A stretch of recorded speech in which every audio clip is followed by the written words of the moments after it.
wasn't like they were like, oh, let me teach you this. It was kind of like, come on, you're gonna help me. We got to get this all done. You know what I mean? It was never like how it is, like how I try to explain it. Formal teaching is like, get over here and help me. Yeah, like there wasn't a really lesson to it. It was like, man, they need this. They need this for this wake, and so like, hurry up now. Yeah. It's in the moment, learn by doing. Yeah. Yep.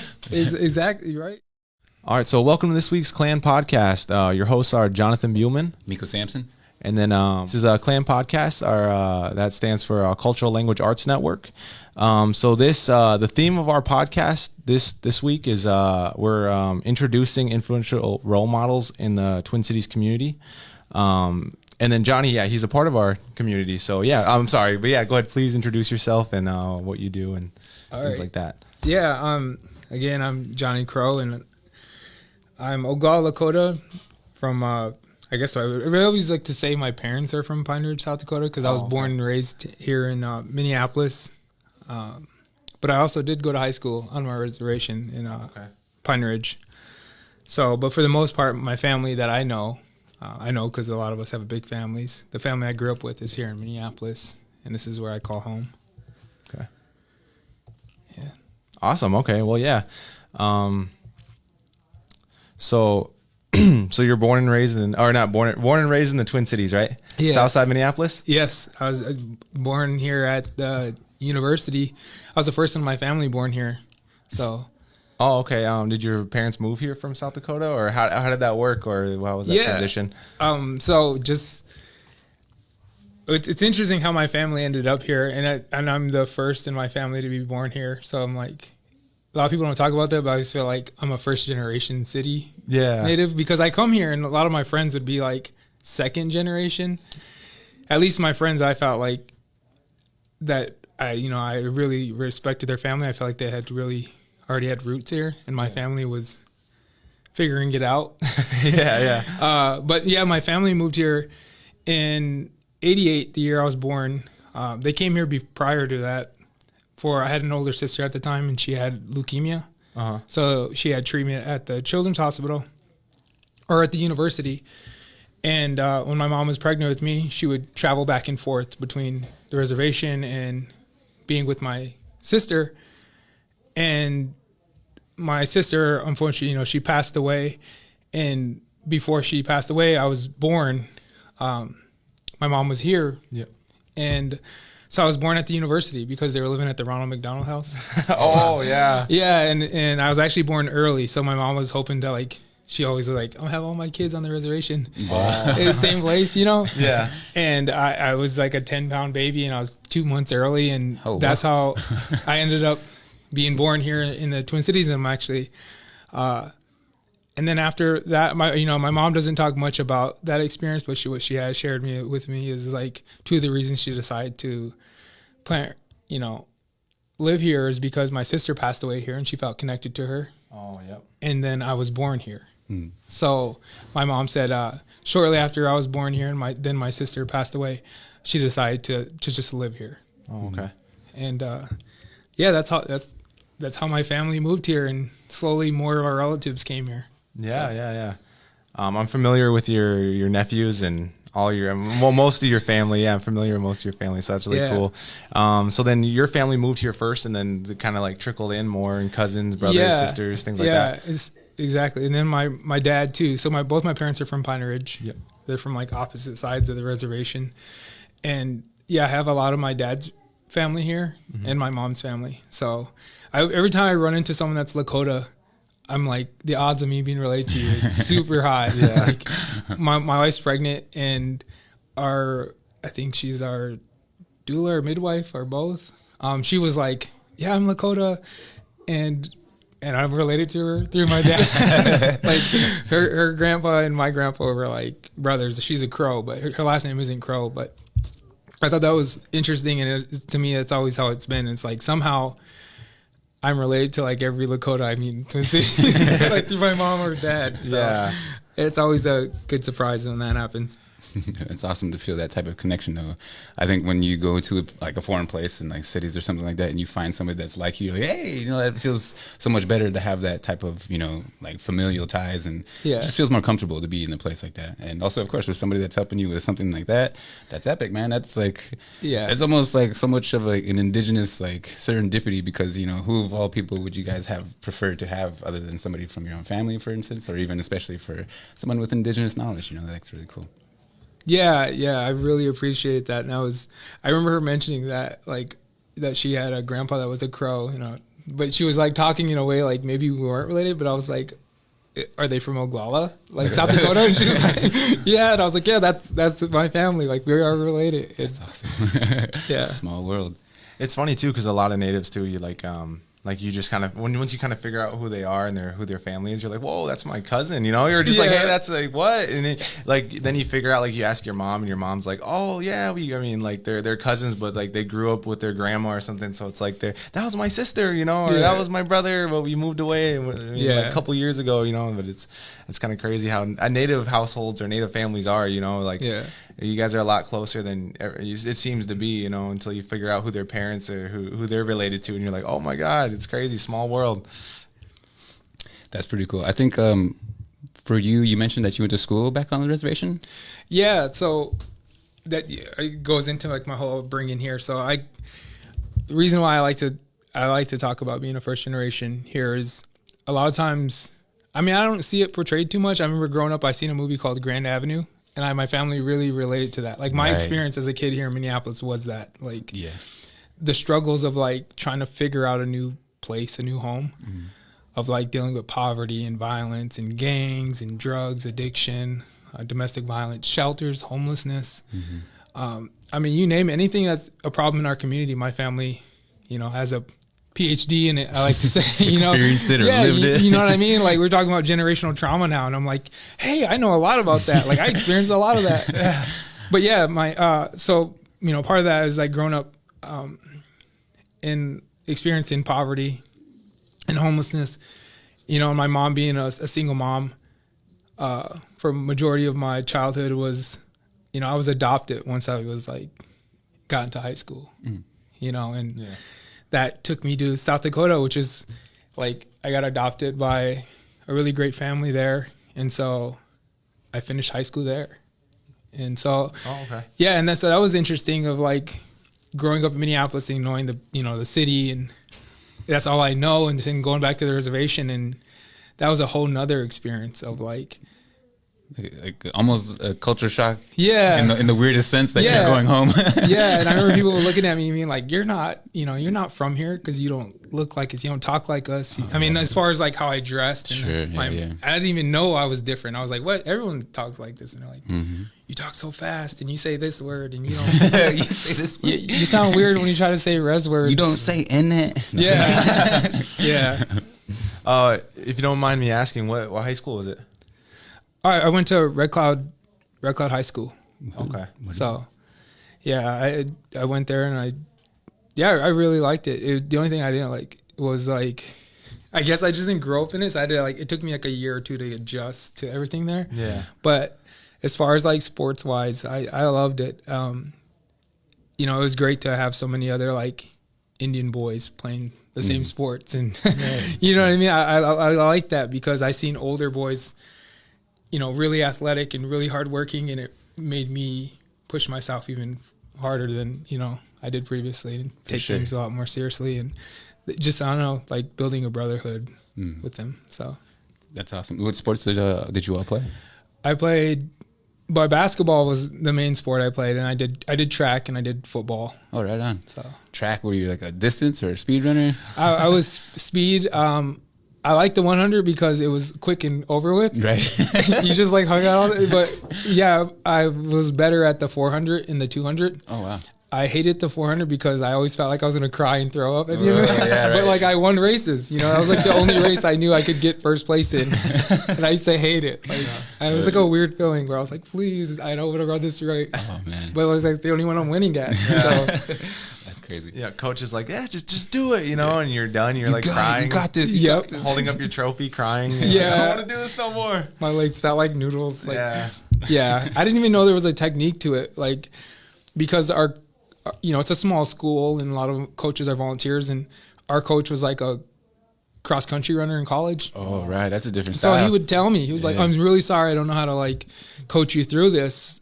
But, he was just like, run your hardest. And then I would do that and I would like burn out. Sometimes like the few times I get second or third, it was because I would just go until I burnt out. Right. And there was like technique to running and I didn't know that. Yeah. And he would tell me that. He was like, I think something's happening because like the last 10 yards you lose. Yeah. They're losing first. Die out. And I was like, well, all I do is run until I can't anymore. And it's like, yeah. So I mean, that was a fun experience. That's awesome.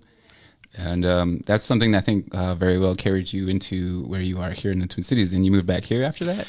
Yeah. And so I originally played college basketball in Nebraska my freshman year. And that was, I mean, I guess it's pretty typical from my experience and stories I've heard of other Native players. But it was hard to move from the reservation, or not even, I wouldn't even say the reservation because I grew up in the city, right? It's hard to move from a non-Native community. Yes. It was difficult. And that was a time before, for me, when I look at it, I was like, maybe social media would have been different. Cell phones would have been different. Mm-hmm. But like, I felt like might as well have been in another country. Right. You were so isolated. Yeah. I was in a small white town in Nebraska and I struggled. I struggled with a lot of things. Mainly just not being able to connect with anybody. And then people having this weird view of me, like, you hear Pine Ridge and people instantly like Google or whatever. And they'd be like, wow, you grew up in the poorest part of the whole country. Mm-hmm. And I'll just be like, well, I don't want to talk about, I'm just trying to study, dude. Like, we're study partners and we got this paper to write. And I don't want to educate you or my experience about growing up in Pine Ridge or growing up Native but what I did take away from that experience, and which still serves me well, is I had the basketball manager there. He said something to me and I always remember his name was Brandon. And after we got to know each other for a couple months and the season was about to start, he said, Johnny, you're the only Lakota I ever met. And he said, I don't think I'm ever going to go to where you're from. So you might be the only Lakota I ever meet. Mm-hmm. And I'm really glad it's you. Wow.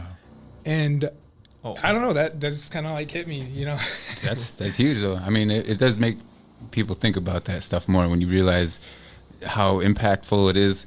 And I was just wanted to mention something about what you had just said, is that even for me, like I grew up in in Los Angeles, so it's very non-native. Yeah. And so oftentimes you are put up as the only person that they will have of that insight to that knowledge or that realm of that existence. And so I don't think it's up to any one person to be the responsible ones to try to rectify human history and try to teach and educate everybody. Yeah. But it seems almost inevitable that, we, even like you said, you come to appreciate it because you realize that impact, how impactful it is and how important it is for you, especially to know who you are and be able to tell that to another person so that they can understand it and appreciate it rather than just totally, washing over it, not even ever caring, and I think that's, it does speak a lot to each of our existences, whether we realize it or not, we are creating change in this community, in this bigger world, and we do represent our people, so it's not like to say like, oh yeah, you're 100% all the Lakotas are just like you, but like, you kind of do in that sense, you present to the world exactly whatever it is that they have, because forevermore in Hollywood and media, they've always had all these stereotypical, low estimations and, prejudices against our peoples. And like you said, trying to Google our reservations makes us feel like somehow different, it's like, we're people too, like there's poor people just the same as there are poor brown people, so it's like, but yeah, I think that's interesting that you pointed out how valuable that really is to understand, like some people, they may never meet another Native in their life, and you are that one person that has created that influence or that impact on them and for them to understand and appreciate that. So that's awesome, man. I'm glad you came to that realization. And I think, especially for any Native, especially, it's like once you step out of your community, you realize that how true that really is, and like when you're home, you kind of take it for granted. You're like, I don't have to do that. I don't care, whatever. Yeah. But when you're out there, it's like, it's inevitable, like the moment you speak your name, the moment you walk into a space, you are representing that. So I think that's really awesome that you recognize and acknowledge that. Yeah, I took it as like a responsibility from that time on because, I got to know Brandon and hear his stories and stuff. And he was like, yeah, man, what they say about what people on campus would say about you is like completely opposite. Like, you're not, because you're like, I was like, what do they say? And he's like, well, you're from Pine Ridge. He was like, the first thing he said was like, someone told me you probably stole your car. Oh my God. And I was like, what? Let me go find him. Yeah. He was like, yeah. He was like that. He might steal. Like that would be common, and he might be violent. And he was like, you're not any of those things. And so, yeah, I just took it as a responsibility of like, I could make that impact with him. And he was like, yeah. So he's like, when I decided to leave McCook, he came and talked to me, and he was like, I'm always, when I think of Lakotas, I'm always going to think of you, regardless of what anyone says. So I'm glad it was you. And he told me that again. And I was like, I'm always remember you for this. And it kind of goes into like, I don't know, something like my dad used to say, but in a different way. Like my dad used to say like, because he was really prideful, like Lakota, very prideful native, right? Yeah.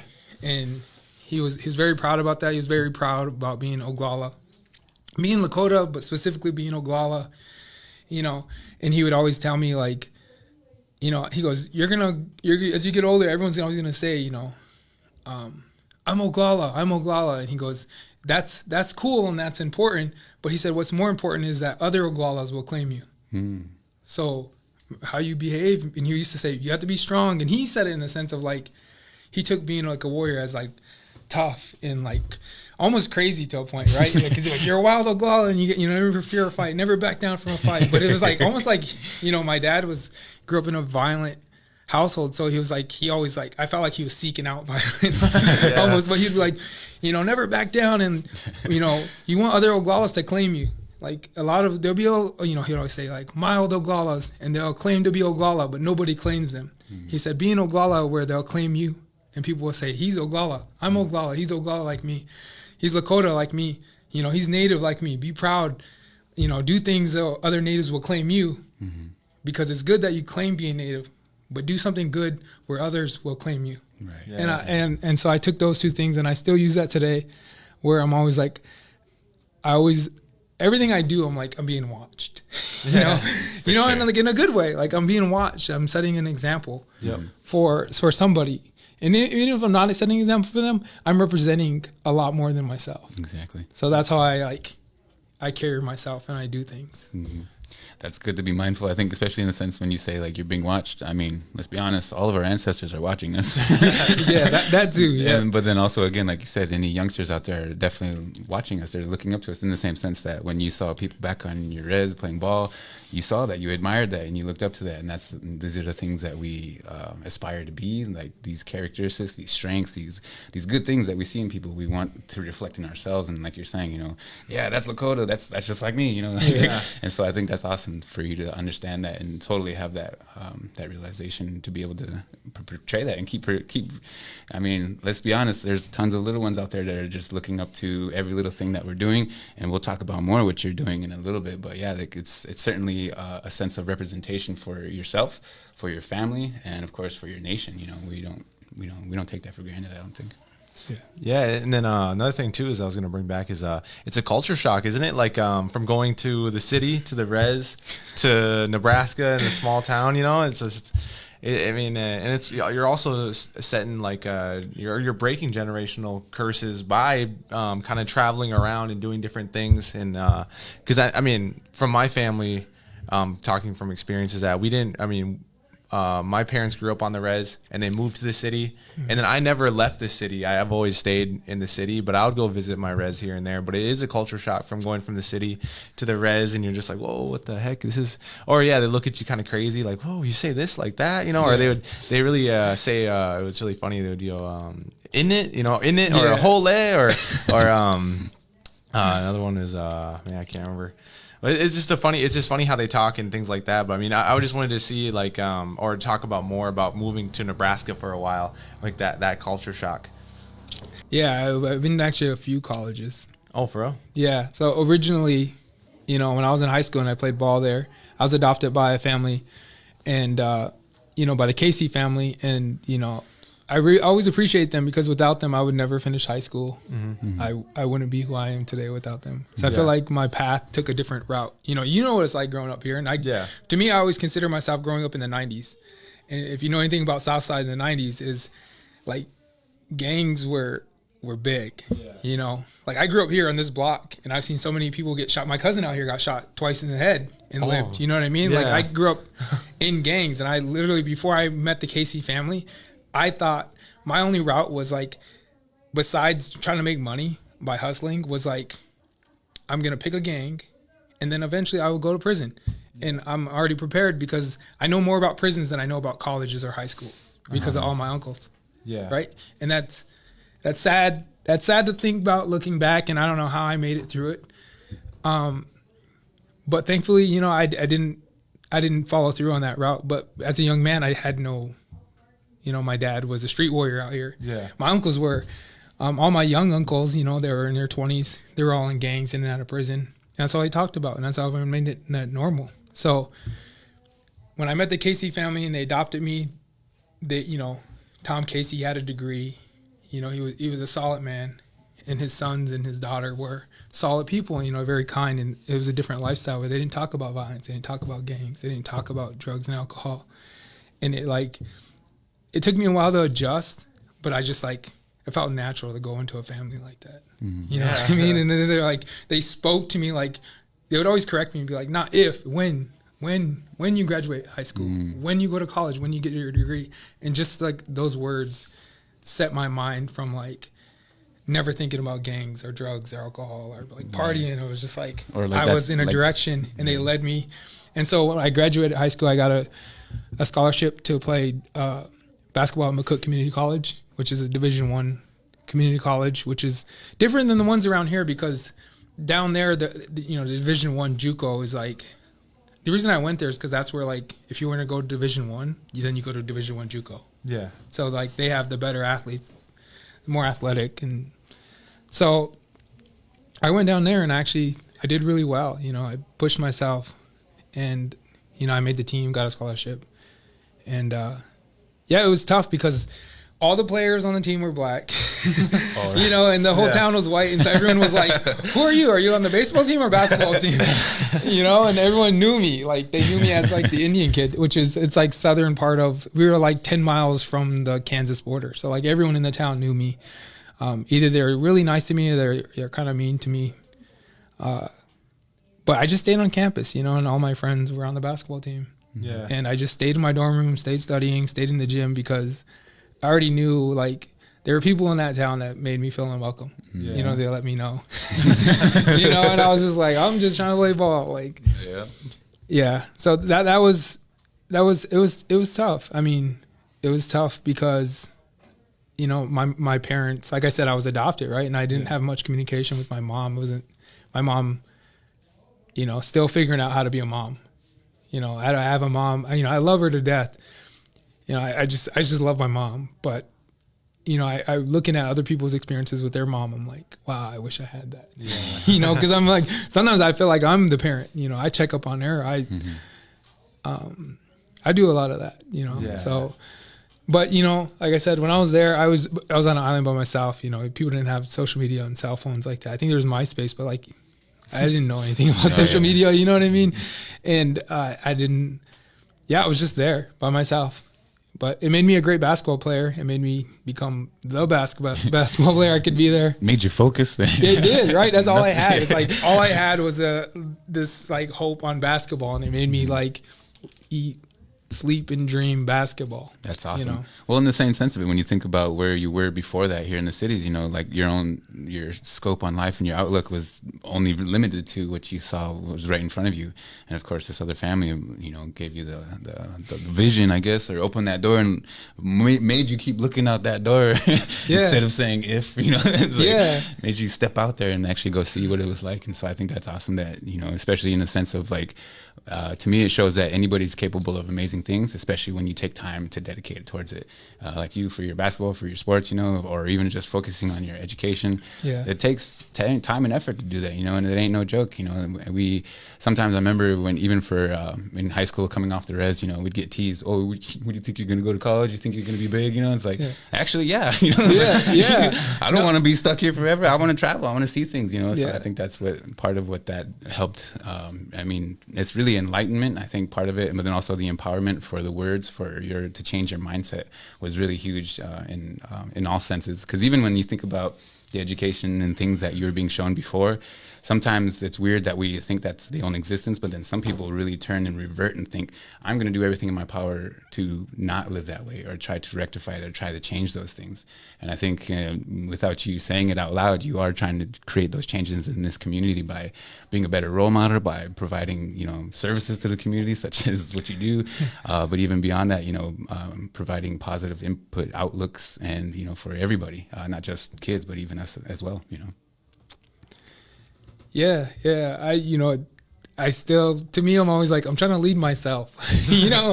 I'm like trying to make myself proud, trying to do good by myself. And, I guess in a way it's rubbing off on my family, which is the main thing. It's like, I don't want to sound too selfish, but like everything I really do is for my family. Mm-hmm. Yeah. And if I can help people outside of that, then great. Mm-hmm. But like my family's been through a lot. So, Oh yeah, no. If anybody deserves it, that attention from somebody like you, it's your family, And I think that's especially even for anybody that's in the struggle or going through something themselves. Focus on yourself first before you worry too much about others, because do what you can, what you're capable of. It's not up to us to try to fix the world, but do what you're capable of and within your means. And another thing too is that you'd be surprised, like even if you just focus on yourself and do good things for yourself. A lot of people, maybe like you don't really notice, but a lot of people do watch you, like younger kids or even me personally. We don't talk a lot, but I see what you do and I'm like, man, Johnny's awesome. I want to kind of be like Johnny, So it's just like, unconsciously you're kind of, you're leading the way for young Native people, like, well, we'll get into that later, but okay, well, I'll bring it up anyway. But first Lakota firefighter on in your department. Sorry to bring that up too early, but drop this. yeah. Just drop that on you. But no, I was talking to David Carson. He was like, yeah, we got Johnny, and just like that's awesome. So I talked to David Carson, who's a firefighter captain, about just he was just giving me information on how to join or how to be a firefighter. So I was like, dude, that's awesome. And then it's just like yeah, you don't really got to like showboat or anything like that, but it's just more of like you're doing good things. And I know like Southside Native kids are looking at you, hey, Johnny can do it, I can do it too. Or hey, Johnny's nephews are doing good, like Yamni, bringing up Yamni or Patrick. He's awesome too. I love that guy. But he's he's doing really good in basketball. So he's younger than me, but I still look up to him too. I'm like, man, you're Native, you live Southside, you can do good things. And then I know there's a lot of other kids around here too that like, even if I see them and I know they're doing like rugged things, or I'm like, hey, knock it off, they'll listen to me because I've also worked with center school kids a lot. So then they'll see me and they're like, oh man, okay, we'll stop. Well, we're not gonna do anything rugged in the park or something like that, So it's like you don't really like hold others accountable for your actions too much, but it's like they see you and they know what you're doing to where they would be like, hey, they see you and they you bring a good presence or you bring good vibes to where they're just like, okay, I just want to do good because he's there, he's looking at me, I don't want to be doing rugged stuff. So that's really cool. I do see that. That makes me proud. I'm proud of Yamni because think of him like my son, so that's good. I'm really proud of everything he does. Yeah. So we want to get more on that topic about what he just mentioned. So you worked here at the Indian Center for a while at the FAN program, right? Yeah, I did. What was that like? Oh, that was great. That was I loved it, and that was kind of my goal when I came back was like, I lived I went to college, then I lived in Kansas for quite a while. But when I came back, I thought, the first place I knew, right? And I went to like find a job and I went to work in the community, right? I was like, I want to work with other Indians, like here, like I've been in Nebraska too long. yeah. And then I'm like living in Kansas, and when I lived in Kansas, I went to Haskell and I worked at Haskell. I graduated from there and I worked there, and I love working with Indians. And growing up in the city, I never thought like just Lakotas or Oglalas, right? Yeah. I always connect it with being Native because we all have that shared experience here, and it's unique growing up here. so I came back to the Union Center because I grew up here in this neighborhood, right? Like I grew up around Little Earth and then around Little Earth along Franklin Avenue. For quite a couple of years, I lived in the block behind the Union Center here. And so this is a spot where we'd hang out all the time. And this is where all the events were, and this is where you got information. And so for me, I was like, that'd be really cool if I could work there. I don't know what I'll do there, but I want to work there. So like I just, for a few months when I got here, I was, asking for jobs, and of course they were pointing me at jobs outside of the community, which is great. But I'm like, I want to work here. I want to figure out what I could do here. And a position opened up, and I applied, and I got it, and I worked for the Native fan program, the fitness and nutrition, and I really enjoyed it because I got to work with people in the community. I got to see people, right? I got to like make that connection again. And I think what was really special for me was like working with fan, and especially like teenagers and kids, was like, I see myself in them, you know? You see that potential, you see that fire, you see all that. Yeah. Yeah, I see that. And especially the real Secha kids, right? Like those little knuckleheads. Like, everyone else is kind of like, oh, shoot, he's showing up or she's showing up. And I'm like, I love it because that was me. You know what I mean? Like, I understand that behavior very well. And I going back into environment, I understand the environments that, they go through. Like, we get them as they show up, but we don't know what their home life is. For those kids that act out like that a lot of times. And for me, I'm always like, I just got to make that connection, show them that I care, show them that I see them. And I thought it was cool because I was able to do that, pretty quick, especially like being part of FAN. We also worked with Golden Eagles. Oh, yeah, right. Yeah. Yeah. Or like, and so, yeah, making that connection with those kids. Because a lot of times in my mind, like, I don't have like any kind of like formal training on like working with kids. But to me, I was just like, I'd see a kid that reminded me of myself or one of my siblings, or do something that I used to do. And I'd be like, hey, man, why would you do that? And they'd be like, just some like, one of these little boys, he was like trying to break everything. And he was like, they're like, can you talk to him? And he was walking around the Union Center and he wouldn't leave. And he, and also I was just like, why would you do that, man? Like, this is yours. And he's like, oh, I'll break that too. And I was like, well, you could do that, but like, this is for you. You could pop all the basketballs if you wanted to, but they're for you. Like, we're not gonna have a basketball. We want you back. Like, after you're done being mad, I still want to see you. And they would look at me like, like you totally just called everything out, and they're like, whoa. You're gonna ruin our stuff. But like, you're still part of the Indian community. Like, you're still part of the community. You're still part of the Indian Center. I want to see your grandma's gonna be mad. We're gonna have to see your grandma. Bring the grandma into it. You know what I mean? Like, that's how I made that connection. Because like, I don't know. No one talked to me like that as a kid. It was a lot different. I wish someone did. But, when you're a kid, you don't know what you need. And sometimes they just need to be seen and shown that, you care about them, even when they're bad, right? It's not like, oh, we only like you when you're good. Like, you know what I mean? Like, I know everything's not good at home. So it's like, I don't expect every kid to show up their best. Right. And when they do have a bad day or bad moment, I'm like, yeah, I still care about you. Yeah, that happens, man. But like, now you're here and everything's good. You don't have to be mad. You don't have to be angry. You don't have to break stuff here. And you're still part of the community as a little kid. You're gonna break stuff, dude. You're gonna make mistakes. You're gonna say the wrong thing. But yeah, that's what I loved about working here, is just like those moments of being able to connect with people in the community, even the adults. Like, it's like we'll go walking around the like my cousin Junebug works at the Union Center, and I like walk around with him. Oh yeah. And like, like you have to figure out ways to kindly tell people like, hey man, you can't drink, you can't do drugs here. Like, you know what I mean? But like, damn, I care about you. You're someone's uncle, you're someone's dad. And I wish everybody into sobriety.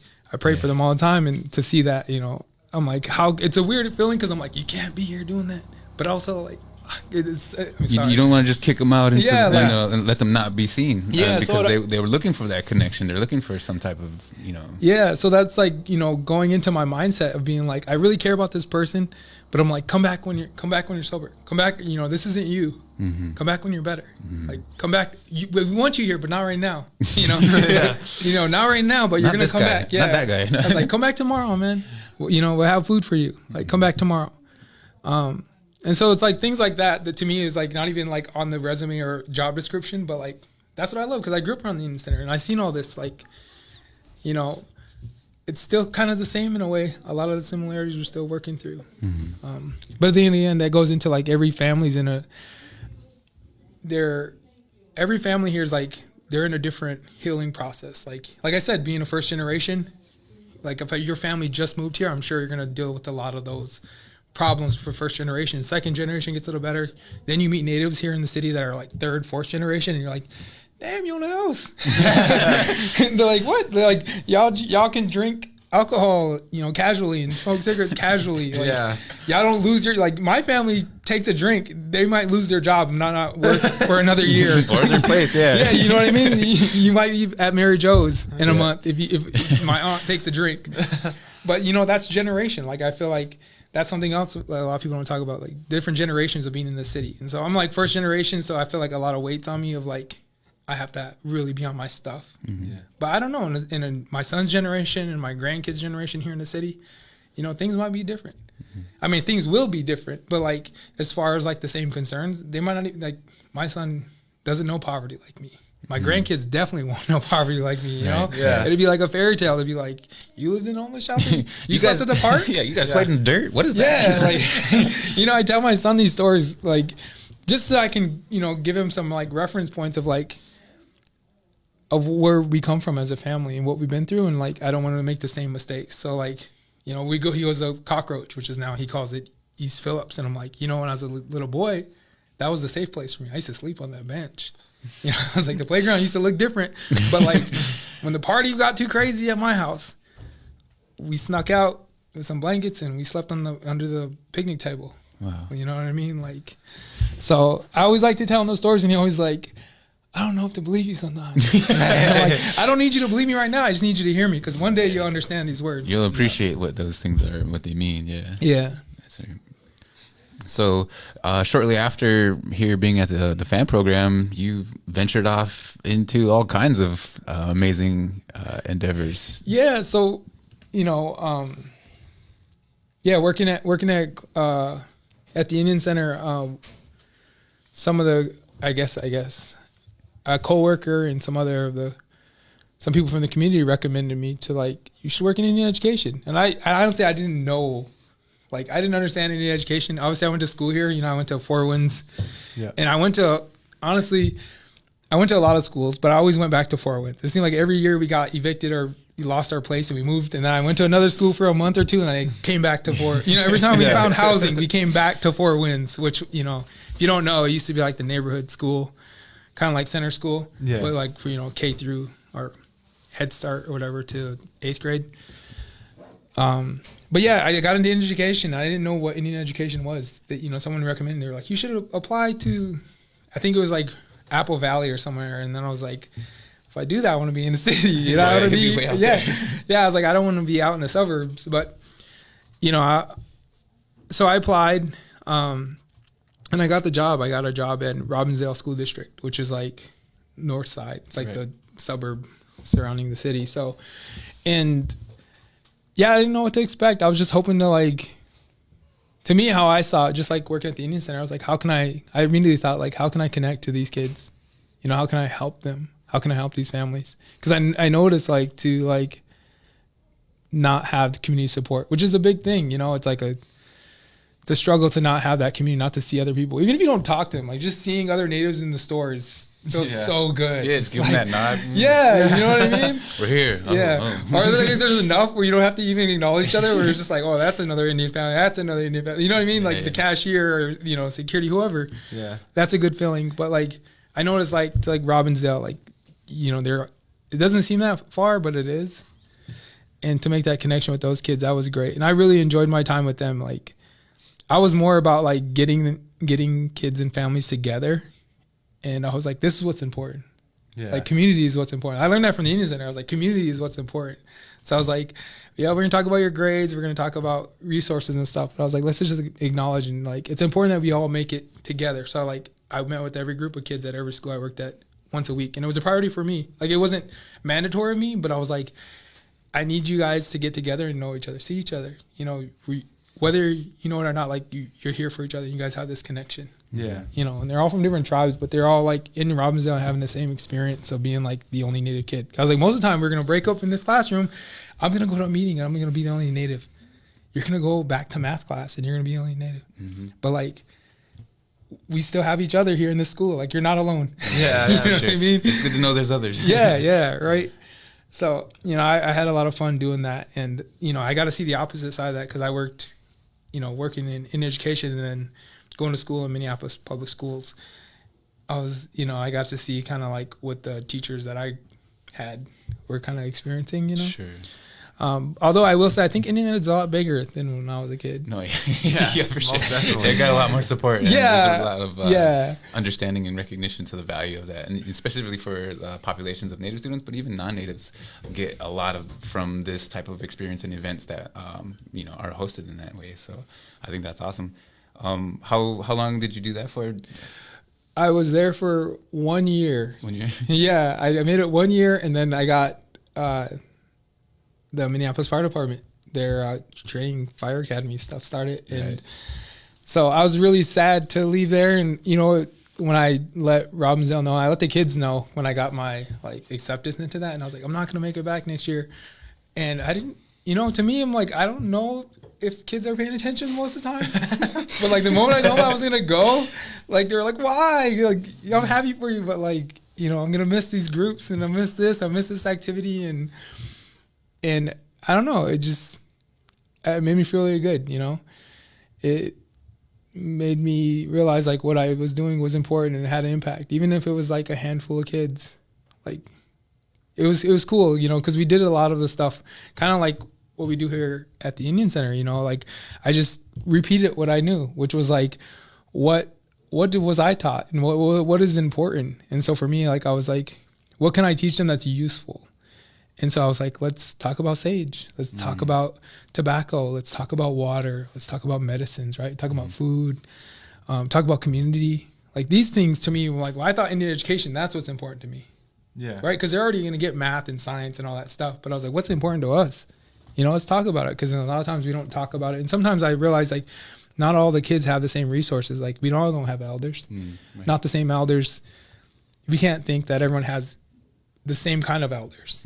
You know, because like some elders, my elders showed me prison, showed me violence, you know, showed me gangs, showed me, you know, they taught me good things, but they also showed me those things. And not everyone has like elders that would just teach them like traditional knowledge, you know, about tobacco and sage. And for me, I was just like thinking more like a Minneapolis native. And I was like, you know, how can I get these kids to do something useful, right? And to share it with their family. And so I was like, you know what? Who can identify sage locally? Like, what is Robbinsdale, Minneapolis sage? And you know what I mean? Like, I showed them, and fortunate for me and my wife, we had like at that time like 6 different types of sage from different states. Oh wow! Right? We even had a friend send it from Alaska, so we had like this stuff from Alaska, and it's like it looked a little different, and it all smelled different. And so I got to share that with them, and they were just like, wait, this is here. This is in our neighborhood. And I was like, yeah, this park in Robbinsdale has this.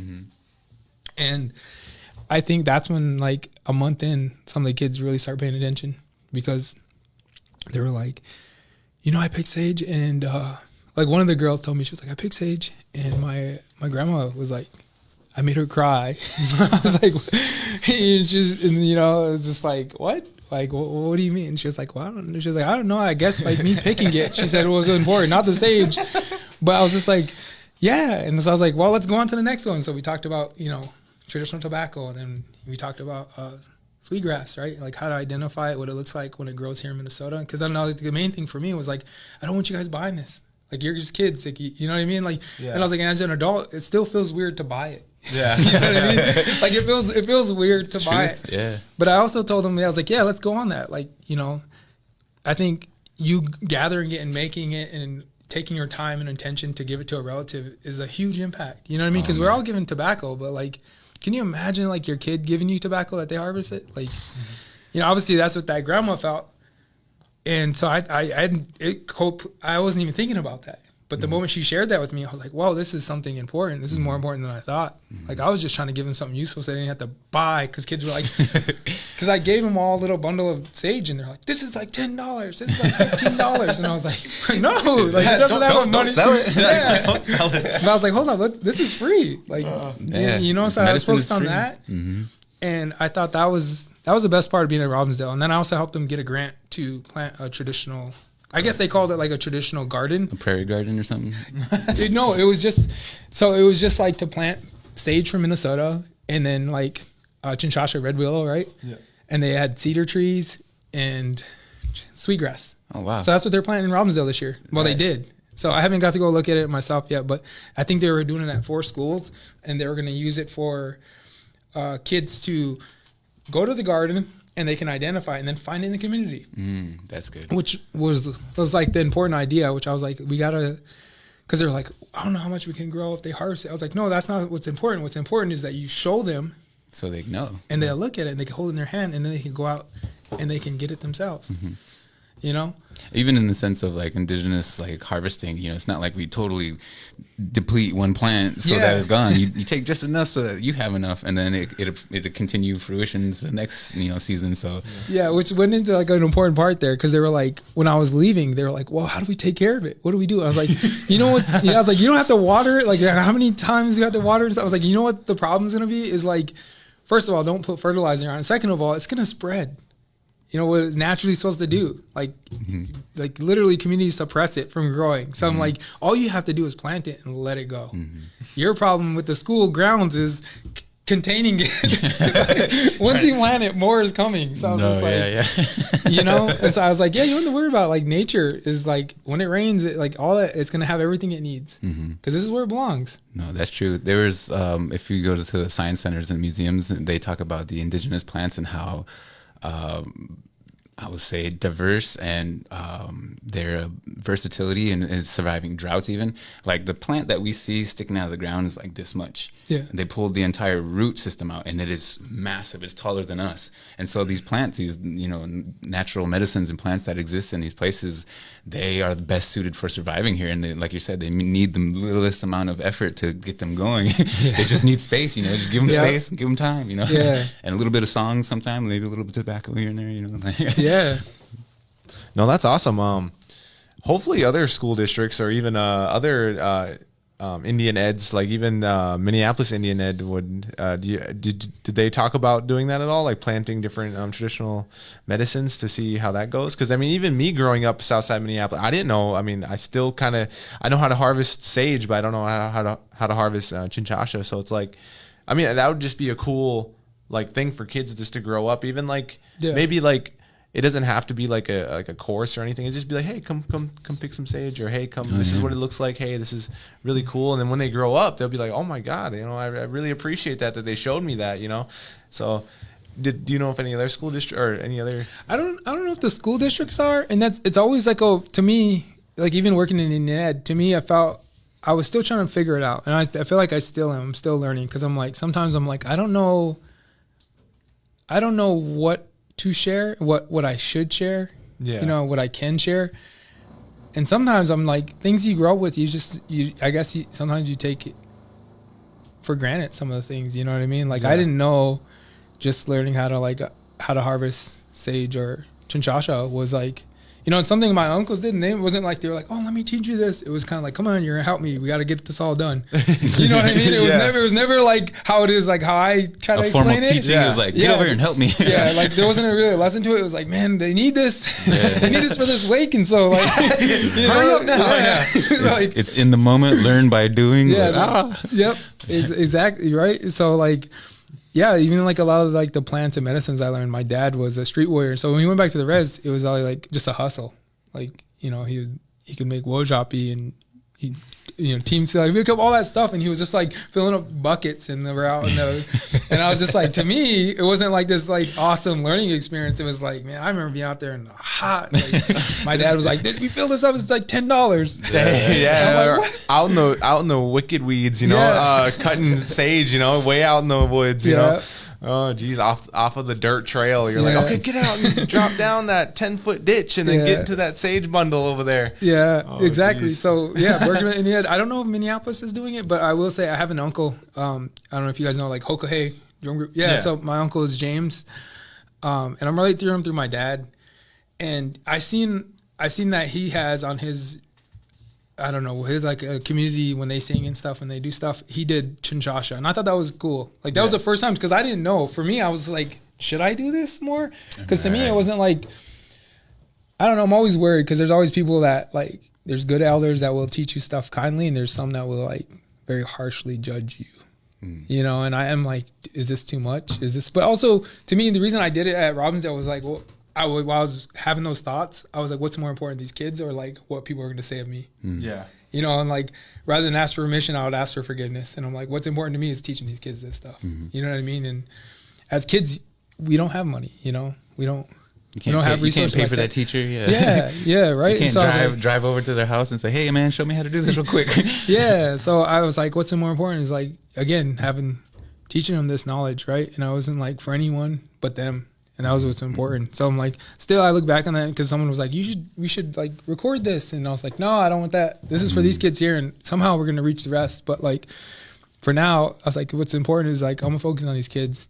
I'm going to worry about what everyone else has to say, right? Because I have relatives that, you know, may not think too kindly of me, like, oh yeah, well, you sharing this stuff, you know? Sure. If you're real Indian, you would know. You know what I mean? Like, hold up, man, I'm from the city, like, you know what I mean? Like, we're just as native as anyone else, and we deserve this knowledge too, right? Because we have the same problems. I mean, growing up in the city and then living on the res, I see it the same. A lot of people like to say it's different and all this. Man, generational trauma is the same, whether it's in the city or it's out in the res. It's the same. It comes at you differently, but it's the same.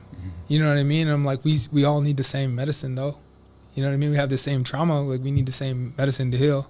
So, yeah, I think for me, I do it with my family, like with Yamni, you know? Yeah. You know, I share it with them. And then I think, you know, moving forward, that's the plan, is like trying to figure out how I can do it for other families that may not have it. You know what I mean? Yeah. I understand what you mean, especially because like the dynamics of like you're saying, like, oh, you shouldn't be teaching that, or you shouldn't be showing that, or, you know, there's a reluctance of a lot of indigenous cultures, especially here in Turtle Island, but also probably around the world, to let go or share any more of what they have, because that's all that we have left. So much has been taken away from us that, like, you know, we're like almost greedy with it now in a sense, but it's like this stuff is so precious and valuable, especially for our generations, our people, even if they aren't enrolled or even if they don't look exactly like me. This is important for them to know, and that knowledge needs to be perpetuated, period, you know. And I think that's good that you're taking that step, because like if those kids didn't have the avenue or the know-how, or even having somebody nearby in their family that shows them how to do that, they would never know, you know. And that's the things that, like, if we aren't there to provide that knowledge or to create that network or community or avenue for them to find somebody, you know, we lose a lot of that information. And I think that's where even here in Minnesota, I realized that the arts board, arts and culture, realizes the value of indigenous cultures, practices in its entirety. And so culture bearers of all forms are being supported and funded, and they just want them just to keep practicing. They don't even care if you actually teach anybody. They're just keep practicing it and keep it alive, you know. And so I think that's exactly along those same lines, is like, we got to keep that information alive and keep it going for future generations, you know, for your kids, for your grandkids, for my kids, my grandkids, you know, all of our kids and grandkids, you know, and not just us as natives. The world is really, really going to reap the benefits of what we have to share, especially as far as changing the path of global climate change, humanity issues. A lot of these things from an indigenous perspective seem so sound, and it's like, why is that an issue, you know? So it's just funny to me. So we got quite a bit from you to talk about. We got all kinds of things. Is there anything that you want to share with the public or community about what you're doing, any projects that you're working on, or you want to invite people to? Right now, no. To be honest, lately, I mean, I have stuff that I want to do, and for me, I'm always like, I view myself not like, I don't know, I still like going back to like a leader. I don't view myself as a leader. I view myself as like a community member. Yes. You know what I mean? Like, so what's Crazy Horse? And I'm always trying to like, let me pop out at your event. Tell me what you got going on. And let me, you know what I mean? Like, I like to feed off other people, because I love that. I love people stepping up and doing stuff like that. You know what I mean? Like seeing my uncle do the Chinchasha thing. Like, my immediate thought was like, man, I want to go do that with them. You know, I want to bring my son to that. You know, my nephews. Like, for me, that's my thought process in the community, right? Because I'm still in my mind, I'm like, I'm just a young man. You know what I mean? It's not up to us to lead all the time. You know, we can let somebody else lead, and I'll follow you. I'll jump on board with your canoe. For me personally, I've been really focused on like trying to master being a firefighter, right? So that's taking up a lot of my time lately and a lot of my energy. But like, as soon as I figure out things, it has been getting easier, because I'm already like in routine and I know a lot. I learned a lot. But I think in the next couple of months, then I'll focus on, doing more, I guess, some kind of project, right? Like doing the Chinchasha. Like I thought that was important. And I thought this winter, definitely I'm going to invite more people. Like even if it's formally, right? Like I don't need an organization or anything. I think I just want to be like Facebook, Tell being people, like, hey, man, I'm gonna be there. I'm gonna go get some Chinchasha if y'all can make it, and or if not, I can bring it to you and I can show you. Just let me know. Yeah. But yeah, that's for me. I'm always, like I said, I'm always more of a community member, and I'm always more willing. If I got the time, I want to show up to your event, to your gathering, right? Because I love being part of the community. I love being part of Southside or Minneapolis, Twin Cities, however big you want to make the community. I just love being part of the Native community here in the city because I have a real strong connection to everyone in this land here. You know what I mean? Like I'm Oglala, but home is here. And like my mom's words stick to me. My sister passed here. I was born here. My mom's like, I have a connection to this land, and I was like, and I grew up with that mindset where I'm like, man, I have a connection to. It sounds crazy, but I have a connection to Southside, to Franklin Avenue, to Phillips. You know what I mean? Like, you know what I mean? To me, that's sacred land. Like that's all I know, man. And I just know the natives. Like I don't think Oglalas, I think natives. Like, I have a connection to you, or if you're from Red Lake or LCO or you're through affiliated tribes, like you're in Southside. Like I have a connection. Like man, we're the only natives here in this big city. Right. Yeah, somebody shouts out, "Hey, what's up, Need?" You still say what's up. I know, right? Like that's what even at work when I meet someone, when they're like, I know, like I can tell they're native. I'm always like, are you Need or Kola? They always look at me and they're like, they're like, oh, Koda. Oh, you're Dakota. Like, all right, cool. Oh, right, right. So like, I always do that. Cause it's always good, especially if it like puts a smile on their face and they like, look at me like, oh, yeah, that's awesome. Is there any places that we'll see you in the future that you want to let people know about? Some of your events. Any films? Oh, yeah, actually, to mention that, so my wife got us into a movie, and so last summer I acted in a movie as like me and my wife as the main characters, and actually learning a lot about independent films. So they can't release it until they're done submitting it to all the film festivals they want to go to. Right. Because otherwise, if it's public, then the film festivals won't accept it. Oh, so because of that, I think he said the last film festival it's submitted to is like this December or this winter. Is it locally or can we go? Yeah, it's Can we go sneak in? the last one, the latest one I think he submitted it to was the Twin Cities. And he wants to do that because I think we're here. Yes. Like, for here. sure. So the Twin Cities Film Festival, I think, or Twin Cities, some kind of festival. Right. And so I think after that, it'll be available online or DVD. Publicly, I'm not sure. Yeah. Cool. But we actually got to see it. So we shot it in Canada. It took 2 weeks.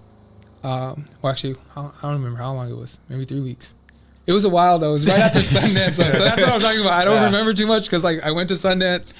Came out of another dimension. Came back. It was like I was, you know what I mean? Like I was that whole experience, and then we came back here, and then took our flight to Canada and shot the film.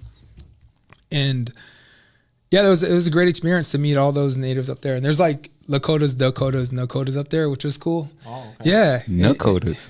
Yeah, it was cool. Like you know what I mean? Like I didn't grow up with a lot of Nakotas, but like to meet them and to be up there in that land, that was beautiful. And that whole experience of being like an actor or movie star was pretty cool. Like my wife fit into it really well. Where she was like, I need like whatever from Starbucks, and I need an umbrella, and then they like hold the umbrella for her. And for me, I was just like, I'm so used to like just being helpful. Being your own being. Yeah. I'm like trying to help carry stuff. Like, what are you doing? You don't do that. You're I'm the like, actor. Yeah. Sit down. Yeah. Holy. And I was just like, being me, just like hanging out there and trying to get to know people. And they're like, you should really sit with the director. You should really stay by the director. And I'm like, I already know him. I just met him 5 minutes ago. Yeah, you're over there setting up like lights and stuff. You're like, help you out real quick. I was like holding up these like light things to like, what are you doing? I'm like, I don't know. I just want to try this out. This looks cool. Yeah. So, I think this winter,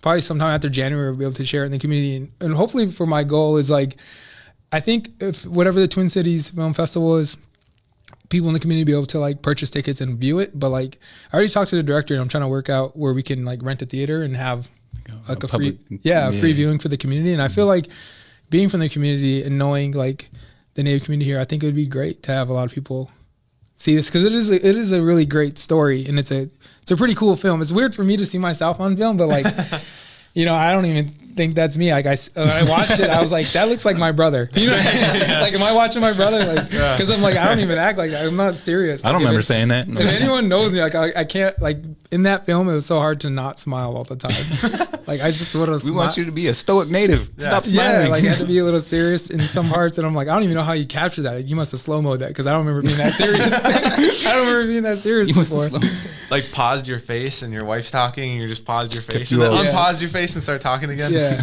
So for a first film that we did, it was great because we didn't have any like speaking parts. Like it's not a silent film, but like there's no like dialogue. Oh, Right. okay. Yeah, so it's like it's more like the cinematic, It's the the actions. director. Yeah.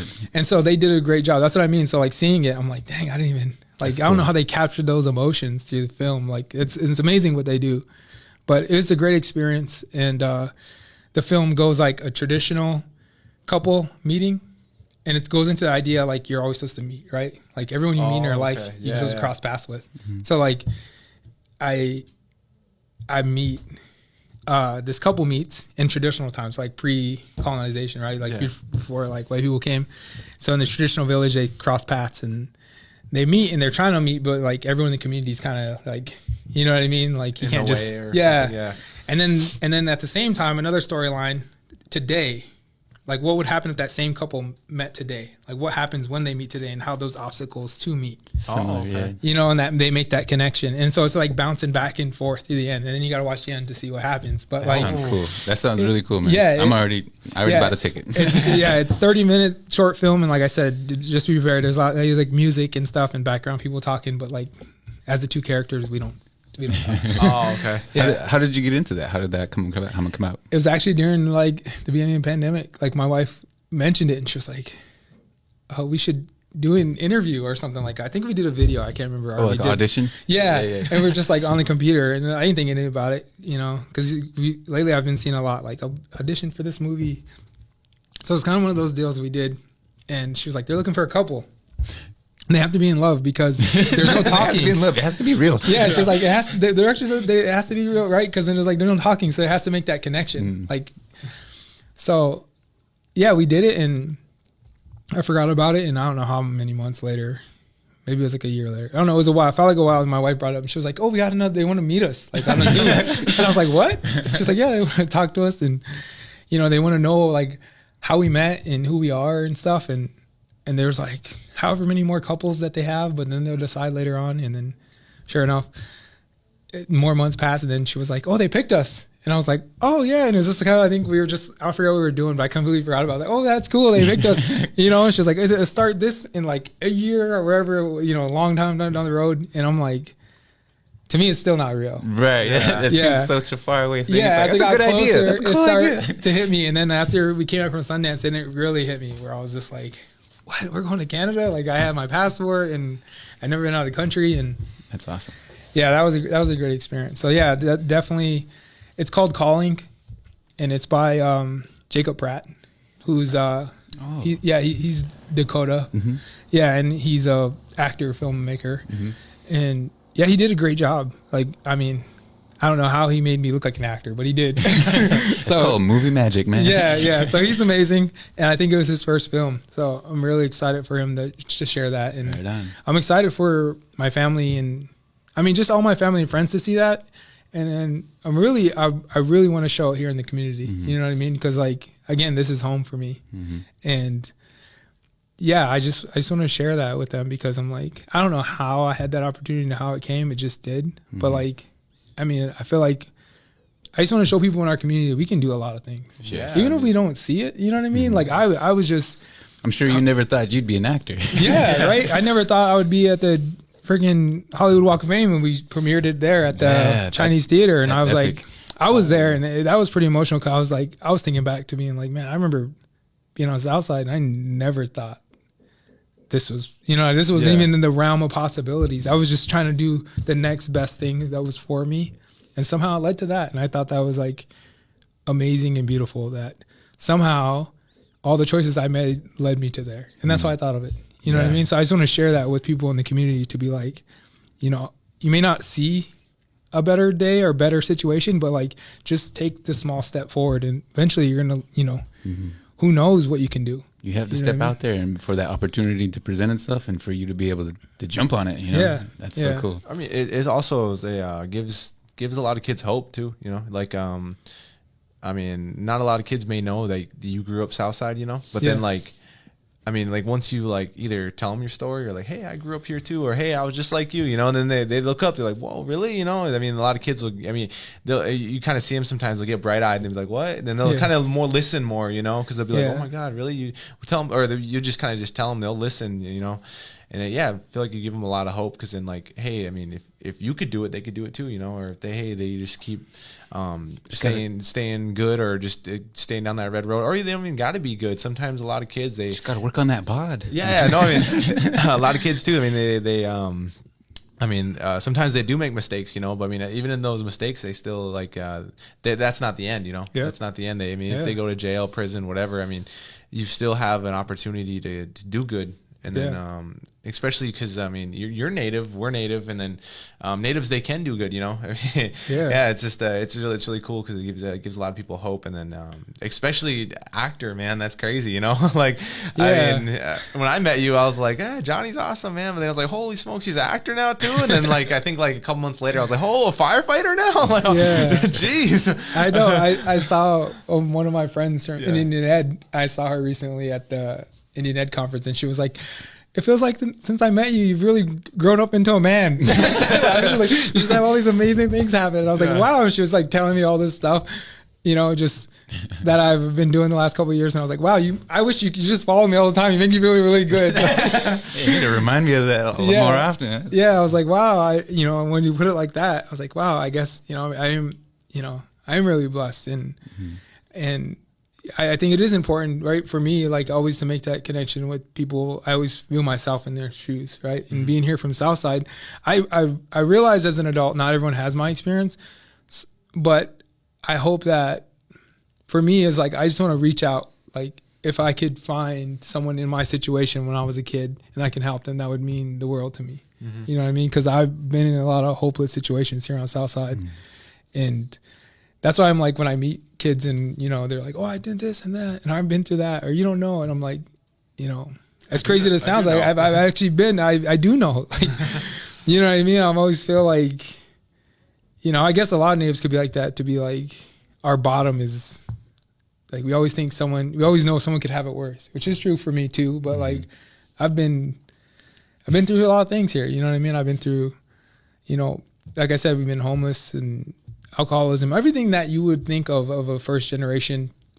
Again, like that's me just like kind of explaining that. Like that's the only way I can explain it, is being first generation native, of being like, man, the poverty, the violence, domestic violence, the shelters, police brutality, right? Yeah. All The these gangs. all these things that we never had in our communities. Yeah. Which is wild to say. Yeah, right. And then doing it here in Minneapolis, being unique, being like, this is the foundation of AIM, right? And I got to see that, right? I got to see AIM Patrol as a little boy, Right. And then during the riots, I got to be a part of that, and that was amazing for me, because I was like, man, all my heroes have been native, and not just like Oglala, but I mean like natives. Like just, I don't even remember what tribe some of the men I looked up to, but like I knew they were native, man, and they were my heroes, Right. whether they knew it or not.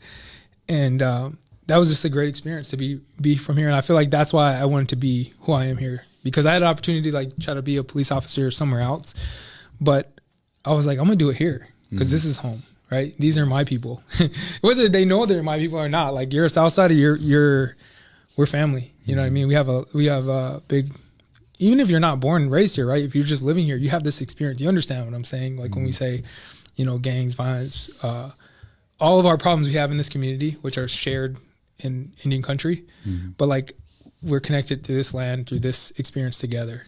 And so like me being a firefighter here is important to me, because, even if I don't get to speak to every single person, like my presence is meaningful, because there wasn't a native firefighter. There wasn't a Lakota firefighter when I was a kid. Yeah. You know what I mean? But there were other heroes when I was a kid. And so I just want to do my part, because those people gave me hope. You know what I mean? Like seeing the native men at AIS down on Franklin. Oh, yeah. You know what I mean? Like they were sober. And I didn't even know what like sober and sobriety stuff was, but like all I knew was that they weren't violent. They didn't hit me. You know what I mean? Like they were good men. Maybe they weren't always good men, but in those moments when I needed them to be good men, they were. You know what I mean? And I knew that sobriety was a huge reason for that. So like their presence meant everything. So that's what I'm trying to do is like be a presence. And, you know, when kids see me, they won't think of violence and think of gangs and alcohol and drugs. They'll see me for how I show up on that day in that moment. Yeah. You know, and I hope that it gives them hope and gives them good impact. For sure. Okay, so we're kind of running short on time, but we're just gonna go. We kind of briefly touched on some of this stuff, but this is our ATOD segment, which is alcohol and other drugs. Just gonna ask you a couple questions on, and you can answer them however you want, or if you don't feel comfortable answering them, that's completely fine. But real quick, what are the differences between traditional tobacco and commercial tobacco for you, at least, or your experiences with that? With that, I think of prayer. You know, I like to, you know, I would call myself prayerful. You know, I pray a lot. You know, that's something I always have is prayer. Something I have a lot, and I'm always praying for my family and our community, right, and our relatives. Yeah. And so when I think of traditional tobacco and commercial tobacco, that's what I think about. I think about prayer and the use and the intention for that. And then another thing I think about is like cost, right, and addiction.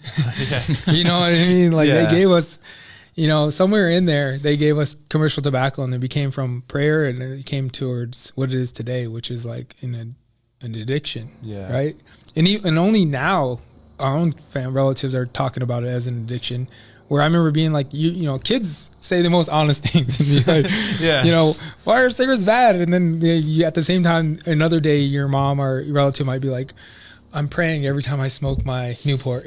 And I'm like, what? That don't make any sense. Like, that's an addiction. Super spiritual every 10 minutes. It's like, yeah, you know what I mean? So when I think of that, I think about prayer, and I think about traditional tobacco, and I also think about, you know, I think about commercial tobacco, I think about being addictive and the cost, right? Yeah. Because I remember also as a kid, I got one of those things being like, if you smoked a pack of cigarettes a day for, you know, rest of your life, it's like $1 million. You'll be a millionaire. So I remember that as a kid too. And when I think about commercial tobacco, I'm like, why would I get an addiction that's just going to take from my family? Yeah.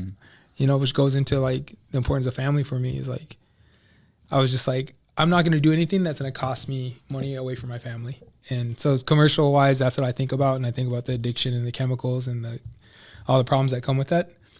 But the main focus is, I think, which I like now, is like even you mentioning it, traditional versus commercial is like, it's not the same. Yeah. You know, its intention and its purpose and what's in it is not the same. It's not addictive and it won't cause you cancer. And even how we use traditional tobacco, I feel like we're slowly moving towards like our healing ways, right? Yeah. And like one of the things I learned later on as an adult was like, I had a relative tell me, you know, with traditional tobacco, we didn't even like inhale it. It was just like, you're praying, you hold it in your mouth, and you let it go. And then you let it go. Yeah. And I was like, that makes so much sense to me. Like your prayers are getting sent up. And they're like, just like sage. They're like, if you were to like inhale sage, we don't do that. It's like your prayers are getting sent up. And so I was like, all this is like, as I'm becoming an adult and learning more stuff, it's all starting to connect even more. I'm like, wow, that makes so much sense. Commercial tobacco has nothing to do with what we had. And for people of this region, I was like, we didn't even have leaf tobacco.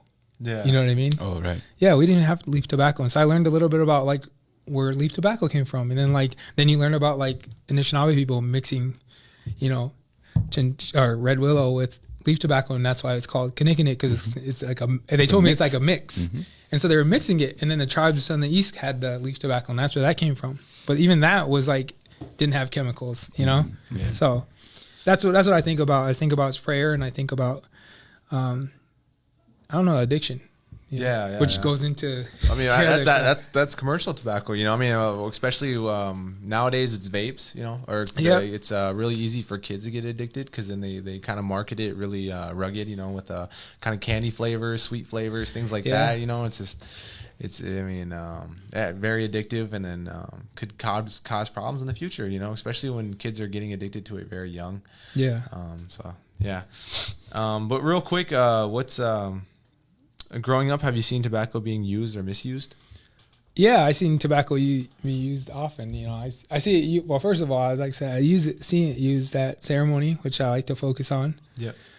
Seen it used for that, and then offering, right? Like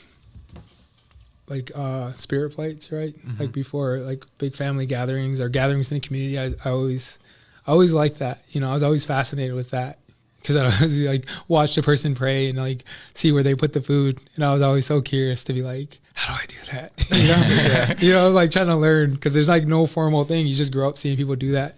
Yeah. But yeah. Sorry, I lost. Oh no, track of you're what good. you You're were good. saying. Hey, no. Real quick. Last year I went with Golden Eagles to Pine Ridge Reservation and the Black Hills to go see the Black Hills and everything, and then we went to Thunder Valley, and then we did get. This is just I don't know if it's 100% true, but then we talked to this person who was on Pine Ridge, and he was talking about the what is it, the creation story of humans, and how humans can kind of not rule the earth but kind of just run the world a little bit. But then it was a big race, you know, a big race. And then this is the reason why we do the spirit plate is because I can't remember what bird it was, but a bird sat on the back of a buffalo. Sat on the back of a buffalo. And then the reason why we give out spirit plates before every meal is we want to feed the bird. So I was like, oh, okay. I mean, I don't know if 100% that's right, because I mean, I've heard different stories here and there, but I just wanted to hear your opinion on that, because I heard that and I was like, oh, that's because when I was a kid, I would always see people put spirit plates out, and I'm like, oh, okay, you know. But I feel like one thing I'm learning, even in my family, right? Because like I have a big family with my dad, my mom's family, and all my relatives. I almost feel like I'm related to the entire reservation and others. Right? Yeah. Like I realize, like most likely you're from Rosebud, Eagle Butte, wherever. Like I'm probably related to you. But yeah, I've heard that story, and then everyone has a little bit more. Like everyone has a piece of that story, you know. And it just gets, the more you learn and the more relatives you meet, you get to see a bigger picture of that. Yeah. But yeah, to sum that up, that's a good point. And I'm sure that there's also other reasons why people put spirit plates out, because of depending on where your Tioshbe was, you know, those lessons came regardless. Yeah. And we shared those stories. But yeah, it was a great race, and that's why they have the racetrack around there. You saw that clay out there? Yeah. Yep. That's pretty awesome. Real quick to go back to the I just now thought about it, I was like, the misuse or the uses of tobacco was growing up. When I thought of commercial tobacco, I always thought about two things. I thought about AA, and then I thought about wakes, because I've been to a lot of wakes, especially as a kid. Yeah, like if we're always mourning, you know, we're always mourning someone. You know, I'm mourning multiple people right now, and we don't get taught that enough. You know, about how to mourn, and I feel like that's a huge thing that I feel like that's our next step in healing, is talking about mourning. Because I don't see that being talked about enough, and I see people, the effects of mourning, but no one's talking about mourning. Yeah. And to heal, we have to like identify, why are we doing all these things, right? And one of the main reasons is mourning. And so when I think of commercial tobacco, I think about that, because you go to a wake, right? And they're going to be like, everyone's like, buy packs of cigarettes and put them out for people that come to the wake. Yeah. You know what I mean? And you know, fortunately, kids grab them from there. Yeah. I had cousins that did that. They would go to a wake. If there's a wake, and just go in there and grab some cigarettes and leave. So I've seen them at wakes, and then go, you know, my mom being in AA, you know, people that are sober smoked a lot of cigarettes.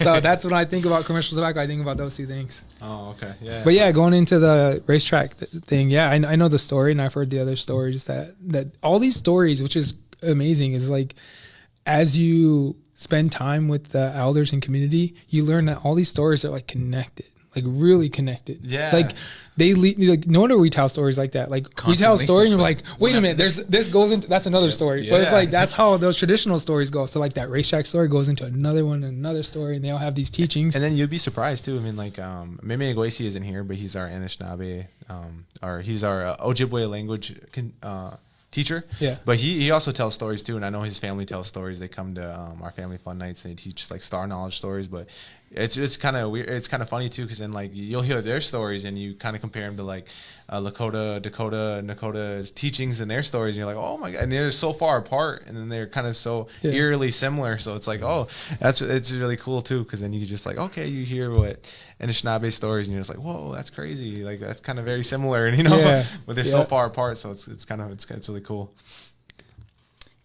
But okay, so real quick, Would you like to share any personal experiences with substance abuse? You kind of did with substance abuse and, if you're comfortable sharing it, but I know you talked about wakes and like how kids came and stole cigarettes. But I mean, that's kind of early way to start like addiction, you know? Yeah. Because then very young kids. And also, I mean, me growing up going to wakes too, I mean, I didn't see alcohol at the wakes, but there was always alcohol, you know? Yeah, that goes into like I was talking about mourning. Yeah. It's like we talk about the alcohol addiction and alcoholism, but like, if you ever sit down with someone that has alcoholism, they're mourning somebody or something. Always. They could be mourning themselves. You know what I mean? And so we don't talk about mourning enough. And I think there's like, I've heard some stories about how we used to deal with mourning, and that's what I ask my relatives about, right? That's what I ask the people that I look up to about. Like, what do you know about mourning? You know, because I'm like, how do I help my family? Because I know for me, like how I take care of myself with dealing with mourning, but I'm like, how do I help others? And like, what kind of traditional knowledge or, you know, practices, ceremonies that we do for mourning? But yeah, that goes into the alcoholism thing. And I was gonna say for the addiction stuff, for me, like I'm alcohol and drug free. And I feel like my life wouldn't be the way it is if I wasn't. And the only reason I say that is because I didn't have like a role model at the time, but I was thankful for all my relatives that encouraged me at least. And I realized that's special because even though they all had addictions, they like planted that seed of hope in me. Yeah. And I was thankful because I know like some of my cousins and some of my friends, they didn't have that, right? Like, you know, we don't talk about that, like those things, because like I had cousins who their dad smoked with them and they're like, oh, if you're going to do it, you're going to do it with me. So it's like, they shared cigarettes and weed and drugs and alcohol. And I had aunts and uncles that did that with their kids, you know, and they would like teach them from babies. So it's like some of our relatives, some of us, we don't even get a chance. Yeah. If all we know and all our elders and our loved ones show us this stuff and make it normal, we don't even get a chance, you know? And so a lot of people, I have a lot of compassion for our relatives that struggle with that because I don't know. I feel like if I had your life, I would be where you are, right? You know? But yeah, it's like my early going into AA was my mom. My mom got sober. She struggled with alcoholism, and my mom got sober. And so my first AA meeting was when I was 5 years old. And a social worker told me, if your mom drinks, you're going to lose your house again. And I was in foster care because I was like, how do I get my mom? And she told me that, and it stuck with me. I was 5 years old, and it stuck with me. And she was like, if she drinks, that's what she said. That's the way she said it. She was like, if she drinks, you're going to lose your house. And, you know, I was waiting for my mom to get out of treatment, and I was in foster care. So at that moment I committed, and I was just like, what is sober? How do you get sober? You know, and she was like, it's just not drinking. And she was like, she told me, she was like, I have to go to AA meetings to stay sober. And so in kindergarten I committed, and I was like, all the resources of AA meetings, I knew them in the neighborhood. Yeah. You know what I mean? And I would like get my mom, and I know she'd get mad at me, but I'm like, come on, it's Tuesday. There's a meeting. There's a meeting. You know what I mean? Like Friday, Red Road meeting, Indian Center. Like, I'm going to play outside. I'm going to wait for you. You know what I mean? And those meetings are late in the summertime and in winter. Like, I was like, it's all right. I can bring my sled. You know, I'm like, in my mind, my mom was just like, you know, thought I was tagging along and stuff. But I was like, you know, my livelihood's dependent on her sobriety. Yeah. You know, so I knew the AA houses, and I still do. So it's weird driving around the neighborhood. They're no longer AA. Some of them are different buildings, but I'm like, I remember going to that meeting. And then, they would take breaks and everyone would smoke cigarettes and coffee. But yeah, that was my first experience. And ever since then, I've always encouraged my mom and other relatives for AA meetings because that was the only thing I knew that helped with sobriety. Yeah. You know, I know it's not for everyone, but it's like I always encourage sobriety, and AA is one way to do it. And if there's other ways, then great. Yeah. If you got to try something, because if you're not, then it's gonna keep taking you down this other path. Yeah. So that's, you know, see my mom struggle and, you know, struggle and fail because we went in and out. We lost places. You know, addiction. We lose housing. We lose all kinds of stuff. You know, your life can change in a moment. You know, especially as a kid, like. And I knew that sobriety was a big way to keep our home together, to stay with my brothers and sisters, to not go to foster care, to not be in a shelter. So AA was something I grasped onto specifically. And for my mom, and so I've always been encouraging for that. And even to this day, I still go to AA meetings just to listen, like open meetings and hear speakers, because it reminds me of my mom. It reminds me of my dad and my brother. And I love seeing people succeed. People that show up to AA, I'm like, you are a success story, whether you know it. Even if it's your day one, you have 24 hours, or even if you're drunk sitting there, I'm like, you're there, man. And that's a success. Mm-hmm. So I know in AA, they go day by day. And so, that's my experience. And because of that, for me, I've like, one way I can honor my mom is staying drug and alcohol free.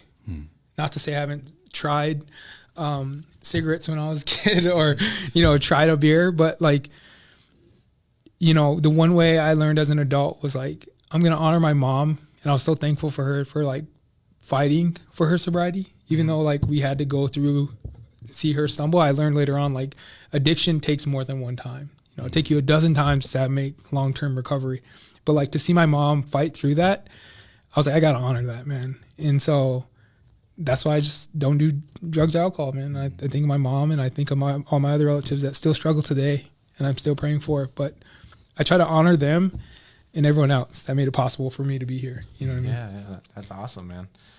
I think that definitely speaks to your plight, and subliminally what you're doing in your journey right now is helping to create that community and those bonds and strengthen that, especially in the sense of AA meetings. Is that's what that is for those individuals. It's a small community for them to feel embraced, to feel equal, and to feel unjudged.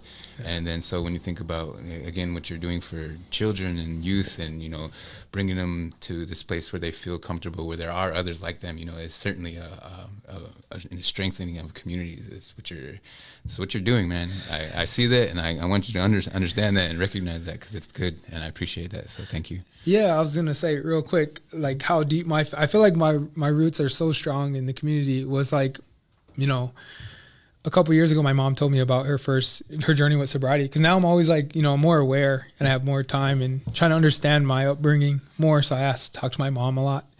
And she told me a story about her first time ever hearing about AA, ever seeing a sober native, right? Because I'm like, I grew up around it, but she grew up on the reservation around it. And so she was like, yeah, we were living here. My sister already passed. She was mourning my sister, but she was like, my aunt lived down the street over by Women's Resource Center. Yep.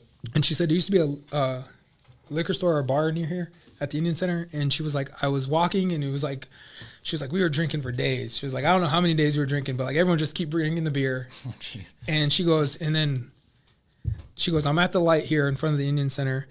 And she goes, I see this girl that I know from the community. And she's like, I'm new to Minneapolis. She's new. And she's like, I've partied with her. And she goes, you should really think about coming to Red Road. And my mom goes, she was like, I was standing there. And she was like, yeah. And she was like, look, she was having a good time. She was the other young Native people and they're, guys and girls. And they're like, yeah, come to the meeting. Don't go to the liquor store. Just come to the meeting. And she was like standing there with my aunt, her cousin. And she was like, don't forget about them. We got to go get this beer. And my mom said, and she was like, I knew she was a young mom. And she was like, she just looked so happy. And they all look so happy. And so it's wintertime. My mom goes down to the liquor store down, I think Zips or whatever, down the street. And she was like, on the way back, she told my aunt, she went back and she was like, I think I'm going to go to that meeting. I think I'm going to go see what they're doing. And so she said she brought the stuff back, came back. She went up there and she was like, I was so drunk and so tired. And I just sit there and listen to them. And she was like, and that was the first time I ever knew about, you didn't have to drink. That not everyone drinks, not everyone, like this is a different way. Mm-hmm. And she was like, and they look so happy to me, Yeah. And she was like, and this was a girl I knew. Like she was someone from a community I knew. And so she was like, if she could do it, I could do it. Mm-hmm. And so my mom told me that story, I was like, wow, you know what I mean? Like, no wonder why we were so close to the Union Center all the time. And you know what I mean? Like, and so, having Red Road at the Indian Center, if anyone doesn't know, like they have a Red Road meeting and it's been going on quite a while. So that was my mom's first AA meeting at her first chance at having sobriety before I even knew about it. Because my mom told me, I failed so many times before you start coming to meetings. And then I failed more after that. But, that's why, again, going back to the Indian Center, that's how I knew it was one of the reasons I went to work here. I was like, this place meant so much to my family. And it still does today. Yeah, that's awesome. Alrighty, so we kind of touched on everything else. Was there anything else that you wanted to, that I feel like we either went over or you want to bring up at all, or? Yeah, no, I don't know. You had a lot of good wisdom and a lot of good things to say, man. That was really awesome. yeah, I don't know if anyone, if you, whoever's listening to this, if you guys are in the community or you come and visit Minneapolis, come say hi. Like, you know, and if you can relate to any of this, great. You know, I love making that connection. As a kid, I always felt like I was alone. And as I got older, I learned to like connect with other people. So, you know, even if you're not native and you're just from the community and you have these shared experiences, like I love to hear them because, you know, it's good to make that connection and have community, you know, to be a part of something, be a part of others, to have a shared experience, because it's being lonely brings hopelessness, and that's tough to overcome. You know what I mean? So if you guys see me around, come say hi. If I'm at work, I may not be able to talk long because I'm at work. If you see me as in my firefighter stuff, you know, I might have to be about business, but you know, I'll definitely acknowledge you. Like I said, that's one of my favorite things to do is see people out in the community. Alrighty, on that note, we're gonna wrap up. Thank you everyone for tuning in, and I don't know when this will be posted, but thank you everyone. Yeah, we're done. Right on. Thank you, Johnny Crow. All right. Thank you. Yep, thank you.